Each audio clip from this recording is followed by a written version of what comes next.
चला म्हणलं एका मिनिटात का असेना पण तुमच्यासोबत मॉर्निंग रुटीन शेअर करावं. त्यासाठी जशी सगळ्यांची सुरुवात किचनमध्ये होतीच प्रत्येक स्त्रियांची, तशी माझी ह्याच दिवसाची सुरुवात किचनमध्येच झाली. त्यासाठी मी नाश्त्यासाठी बनवायला घेतलं होतं. त्यासाठी कांदा मिरची वगैरे कट करून घेतली, टॅमॅटोही कट केलं होतं.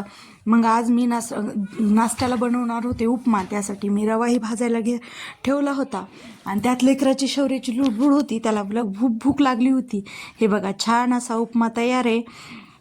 हे मग नंतरनं घेतले शेंगदाणे वगैरे भाजून घेतले आणि दोडक्याची भाजी करणार होते. ते दोडकाही कट करून घेतला होता. म्हणलं तेही करावं. त्याला शौर्याला उपमा खायला बसवलं आणि मग मी हे कामं करायला घेतली. त्याची दोडक्यात हे वरण वगैरे उकळून घेतलं होतं, तेही बाजूला करून ठेवलं आणि मग दोडक्याची भाजी करायला घेतली. हे पाहू शकता तुम्ही मी कट केलेले दोडके. मग शिमला मिरचीही कट करून घेतली होती.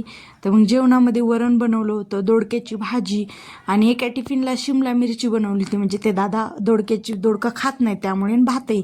मग काय बनवावे म्हटलं, सगळं तर झालं होतं. चपात्या राहिल्या होत्या, मग त्या चपात्याही घेतल्या बनवून. हे असं असतं माझं मॉर्निंगचं रुटीन. म्हणजे स्वयंपाकाचं रुटीन असतं हे 10 ते 1 मध्ये. मला दुसरं काही कामच नाही. 10 ते 1 मध्ये मी हेच काम असतं माझं. पटपट पटपट स्वयंपाक उरकून घ्यायचा आणि टिफिन भरून द्यायचे. टिफिन भरून दिले